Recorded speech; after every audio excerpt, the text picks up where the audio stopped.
नमस्कार दोस्तों, मेरा नाम है सचिन चौधरी और मैं स्वागत करता हूं आपका यूपीएससी टॉक्स के इस डिजिटल प्लेटफॉर्म पर। दोस्तों, आज अपन जो है बात करेंगे कि जो 1909 का जो इंडियन काउंसिल एक्ट है उसके बारे में। इसको अपन जो है भारतीय राजनीति में, भारतीय इतिहास में अपन मार्ले मिंटो रिफॉर्म्स के नाम से भी जो अपन को जानते हैं। ये पढ़ने से पहले दोस्तों अपन जो एक हल्के से इसके बैकग्राउंड में की बात करेंगे कि उस समय के जो भारत में चल क्या रहा है एक्चुअली में। अपन ने पढ़ा दोस्तों कि 1857 की भारत में एक बहुत बड़ी क्रांति हुई। इस क्रांति के बाद में जो शिक्षित भारतीय थे उनको ये समझ में आ चुका था कि अब जो है भारत के लोग अंग्रेजों के खिलाफ जो है खड़े हो सकते हैं और इनका जो है विरोध भी कर सकते हैं। इसके बाद में राष्ट्रवाद, जो नेशनलिज्म की भावना थी, वो उदय होने लगी। इस राष्ट्रवाद की भावना को एक मंच प्रदान करने के लिए 1885 में जो है कांग्रेस की स्थापना की। एक अंग्रेजी अधिकारी थे A.O. ह्यूम, उन्होंने इस कांग्रेस की स्थापना की ताकि ये जो राष्ट्रवादी थे ये अपनी बात जो है एक मंच पे रख सके और डायरेक्ट जो है जनता से कनेक्ट नहीं हो। इनकी भड़ास जो है, भड़ास निकालने के लिए जो है एक मंच बनाया गया था, जिस मंच का नाम रखा गया था कांग्रेस। 1885 से दोस्तों 1905 तक आते आते जो है उस समय के ब्रिटिश भारत में जो राष्ट्रवाद था वो अपने चरम स्तर पर था। नेशनलिज्म अपने पीक पॉइंट पे था और उस समय के जो राष्ट्रवादी थे, उस समय के जो राष्ट्रवादी थे, आपने और हमने पढ़ा होगा कि ये दो दलों में बट गए थे, नरम दल और गरम दल। ठीक है, नरम दल और गरम दल इन दोनों में बट गए थे। इनकी दो प्रमुख मांग थी दोस्तों। वो मांग ये थी, पहले थी स्वशासन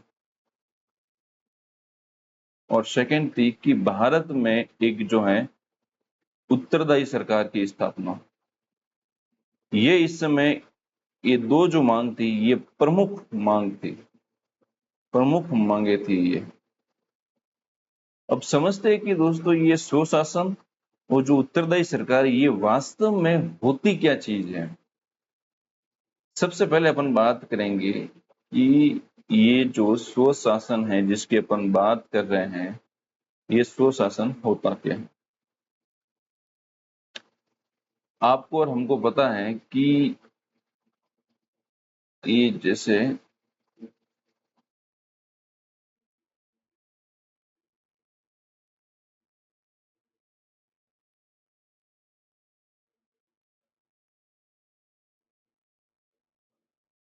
यहाँ पे राज कर रहे हैं ब्रिटिश,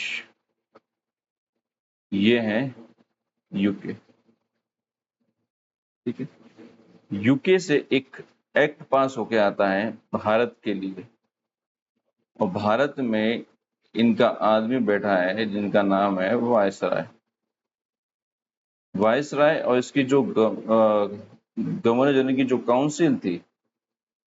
काउंसिल है, ये इस एक्ट को भारत में लागू करते हैं। ठीक है, इस पूरे प्रोसेस में कहीं भी भारतीयों का रोल आपको दिख रहा है क्या? यहाँ पे भारतीयों का रोल कहीं भी नहीं है। अब मुझे एक बात बताइए कि ये जो कानून जो ब्रिटिश पार्लियामेंट से बनकर आ रहे हैं, किसके लिए आ रहे हैं? भारतीयों के लिए। और इसमें भारतीयों का रोल रत्ती भर भी नहीं है। तो क्या ये कानून जो आ रहे हैं ये भारतीयों के हित में होंगे क्या? भारतीय के हित में ये कभी भी नहीं हो सकते। तो मेरे कहने का मतलब भी दोस्तों ये है कि उस समय जो राष्ट्रवादी थे वो कहते थे कि भारत हमारा है,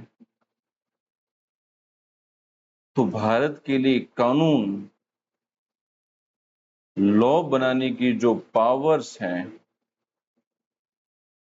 वो भी भारतीयों के पास में होगा। यानी कि भारत में शासन करने की जो भागीदारी है वो भी भारतीय निभाए। इसी को कहते हैं स्व शासन। और जो कि ये स्व शासन भारत के उस समय के प्रमुख मांगों में से दोस्तों एक थी। सेकंड अपन बात करते हैं उत्तरदायी सरकार की, कि ये उत्तरदायी सरकार वास्तव में होती क्या है। उत्तरदायी सरकार की अगर बात करूं कि आज जो पीएम मोदी की जो काउंसिल ऑफ मिनिस्टर्स हैं, पीएम मोदी और उसके जो काउंसिल ऑफ मिनिस्टर्स हैं, वो भारत की संसद के प्रति उत्तरदायी है, रेस्पॉन्सिबल भारत की पार्लियामेंट के प्रति है। यानी ये कोई भी अगर फैसले या लेंगे तो इनको जवाब देना पड़ेगा भारत की संसद में। यानी कि इनकी जो जवाबदेहिता है वो भारत की संसद के प्रति है। लेकिन उस समय ऐसा कोई सिस्टम नहीं था। उस समय जो गवर्नर जनरल था वो रिपोर्ट करता था भारत के राज्य सचिव को। भारत का राज्य सचिव, चूंकि जो ब्रिटिश पार्लियामेंट थी उसकी कैबिनेट का एक मंत्री हुआ करता था, जो कि उत्तरदायी था ब्रिटिश पार्लियामेंट के प्रति।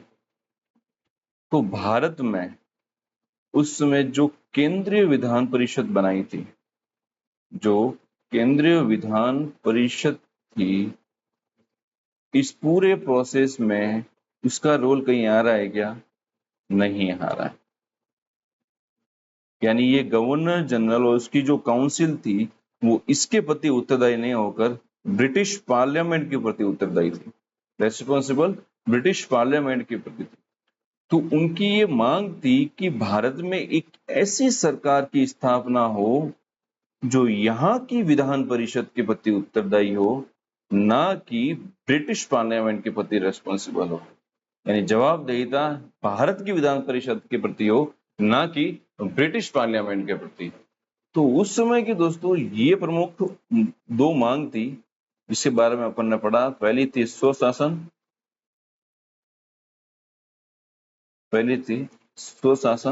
और सेकेंड थी उत्तरदायी सरकार। इन दोनों को मांग पूरा करने उस समय भारत में दोस्तों उग्र आंदोलन चल रहे थे। बंगाल विभाजन की मांग भी तेज हो रही थी और भारत में स्वदेशी आंदोलन भी चल रहा था।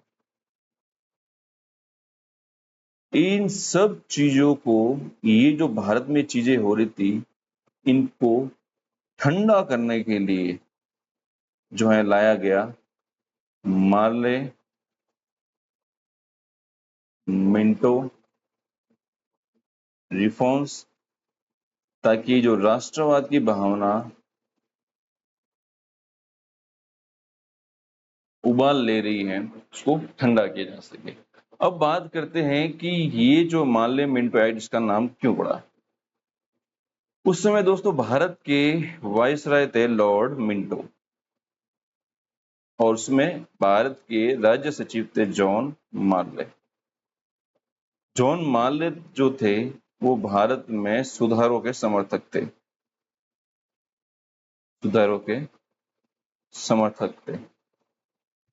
और इनके इन विचारों का समर्थन किया भारत के उस समय के वायसराय ने।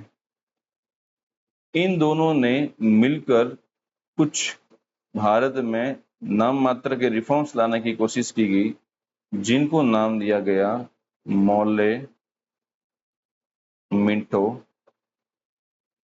रिफॉर्म्स। अब बात करेंगे दोस्तों कि जो माले मिंटो रिफॉर्म्स हैं इसमें क्या क्या जो है बातें रखी गई थी। फर्स्ट पॉइंट की अगर बात करूं तो फर्स्ट पॉइंट दोस्तों ये है कि भारत में उस समय भारत के भारतीयों को प्रशासन में और विधि निर्माण दोनों में प्रतिनिधित्व दिया गया। लास्ट क्लास में अपन ने बात की थी कि भारतीयों को 3 मेंबर थे, उनको केंद्रीय विधान परिषद में गवर्नर जनरल ने नॉमिनेट किया था। लेकिन अब तक जो है गवर्नर जनरल की जो कार्यपालिका थी, जो एग्जीक्यूटिव काउंसिल थी, उसमें भारतीयों की भागीदारी नहीं थी। तो इस एक्ट के माध्यम से भारतीयों की भागीदारी बढ़ाई गई। एक मेंबर जोड़ा गया इसमें काउंसिल में गवर्नर जनरल की, और वो थे सत्येंद्र नाथ सिन्हा। अब जो है भारतीयों की भागीदारी एग्जीक्यूटिव में भी होगी और लॉ मेकिंग में भी होगी। ठीक है। उस समय की जो केंद्रीय विधान परिषद थी, जिसको अपन संसद कह सकते हैं, उस समय की संख्या इसकी थी 16, और इस एक्ट के माध्यम से उसकी संख्या बढ़ाकर कर दी गई 60, और 9 थे पदेन सदस्य। अब समझते हैं दोस्तों ये पदेन सदस्य क्या होता है। भारत के जैसे वाइस प्रेसिडेंट हैं, वो पदेन सभापति हैं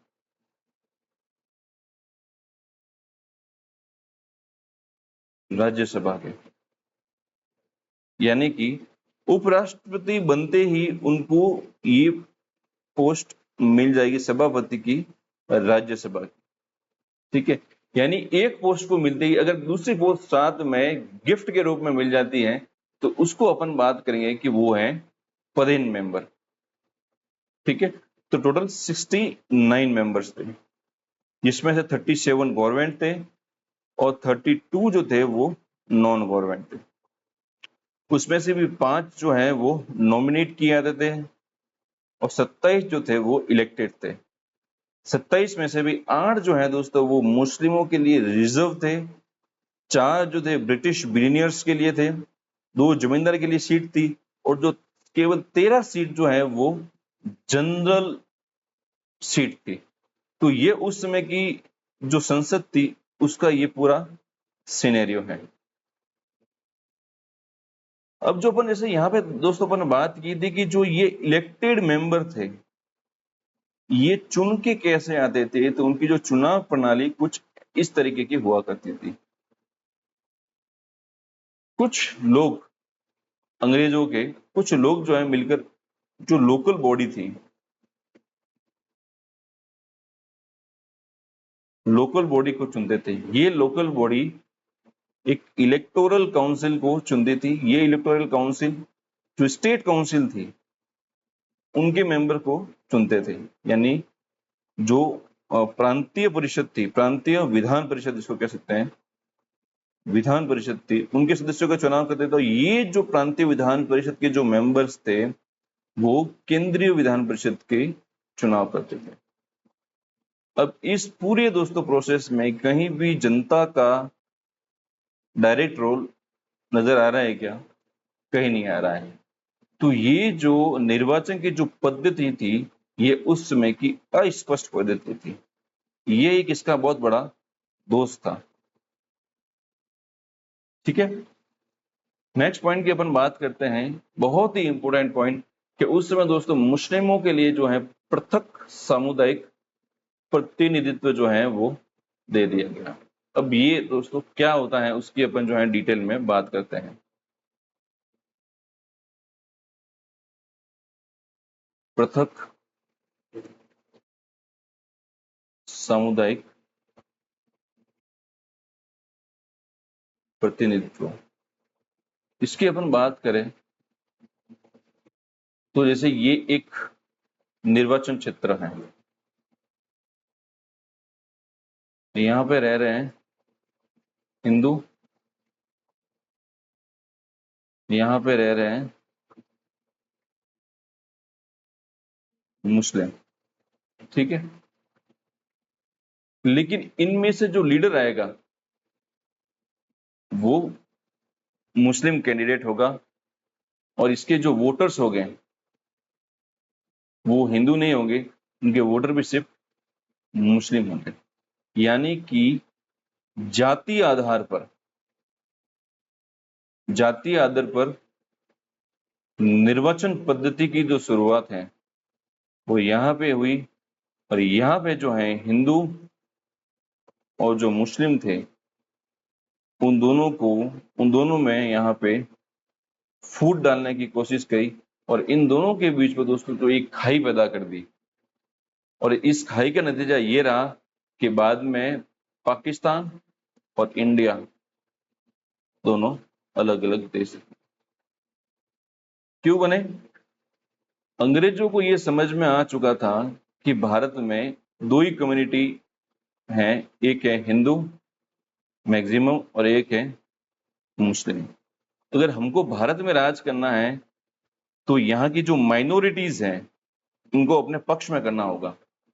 तो यहाँ पे उन्होंने मुस्लिमों के लिए तुष्टीकरण की राजनीति करनी शुरू की, और यहाँ पे उन्होंने मुस्लिमों के साथ पक्षपात करना शुरू कर दिया, और इनको एक सांप्रदायिक जो है निर्वाचन पद्धति इनको दे दी गई। ठीक है, जिसका परिणाम ये रहा कि भारत और पाकिस्तान जो दो अलग अलग देश बन गए, यानी कि जो दो ही राष्ट्र सिद्धांत अपन को देखने को मिलता है उसका जो बीज का जो रोपण है वो यहाँ पे जो है रोप दिया गया था। यहां तक बात क्लियर। नेक्स्ट पॉइंट की अपन बात करें, ये बात अपन ने कर ली दोस्तों कि गवर्नर जनरल की जो कार्यकारिणी थी उसमें भारतीय सदस्य सत्येंद्र नाथ सिन्हा की जो है यहाँ पे नियुक्ति यहाँ पे हो चुकी थी। नेक्स्ट पॉइंट की बात करें कि उस समय के दोस्तों जो मेंबर थे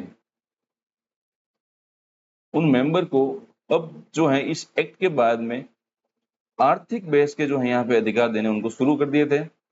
जो संशोधन थे, कोई भी एक्ट अगर लाया जाता है तो उसमें संशोधन करने के जो प्रस्ताव हैं, ठीक है, वो अब जो है इस 1900 एक्ट के माध्यम से जो इनके जो मेंबर्स थे उनको ये राइट दे दिया गया था यहाँ पे। उसके बाद में जो सार्वजनिक हित के थे प्रस्तावों को प्रस्तुत करने का जो है अधिकार दे दिया गया, यानी जो पब्लिक इंटरेस्ट के जो मामले थे उस प्रस्तावों को संसद में प्रस्तुत करने का जो राइट है वो अब जो है इन मेंबर्स को यहाँ पे दे दिया गया था। कमियों की बात करें दोस्तों इस एक्ट की, तो सबसे पहली चीज तो ये अप्रत्यक्ष चुनाव था। अपन ने बात की थी कि जो हायरार्की अपन ने देखी है वहां पे कहीं भी जो है जनता का रोल नहीं है। तो दोस्तों अगर जनता का रोल नहीं है तो ये सरकार जनता के लिए काम कैसे करेगी। तो ये एक अस्पष्ट गवर्नमेंट थी, अस्पष्ट निर्वाचन पद्धति थी, ये इसका सबसे बड़ा एक दोष था। सेकंड पॉइंट की बात करें, सीमित मताधिकार का।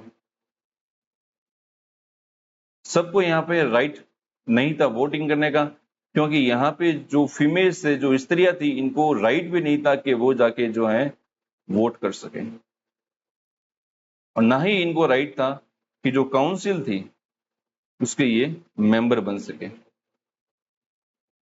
ठीक है, सेकेंड बात करें अपन तो सांप्रदायिक निर्वाचन प्रणाली थी, ये इसका सबसे बड़ा दोष था कि एक धर्म के आधार पर, एक संप्रदाय के आधार पर जो है निर्वाचन पद्धति की शुरुआत जो है यहाँ पे क्यों गई, और यहाँ पे जो है फूट डालो और जो राज करो की नीति है इसकी शुरुआत जो है यहाँ पे,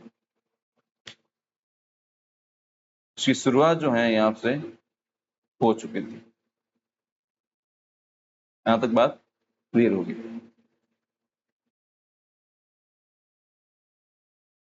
तो दोस्तों ये कुछ कमियां थी इस एक्ट की। उसके बाद में महात्मा गांधी जी का एक कोट था इस मार्ले मिंटो को लेकर कि इस मार्ले मिंटो सुधारों ने हमारा सत्यानाश कर दिया। क्यों? क्योंकि इन्होंने जो हिंदू और जो मुस्लिम थे दोनों इससे पहले एक राष्ट्रवादी नजरिए से काम करते थे, उसके बाद में हिंदू और मुस्लिमों को जो बांटने का काम किया है वो इस 1909 के इस एक्ट ने किया है। नेक्स्ट क्लास में अपन बात करेंगे कि जो 1919 का मॉन्टेग्यू चेम्सफोर्ड एक्ट है उसके बारे में। तब तक के लिए थैंक यू सो मच। मिलते हैं दोस्तों नेक्स्ट क्लास के बारे में, नेक्स्ट क्लास में। तब तक के लिए थैंक यू सो मच। आपका सचिन। Thank you.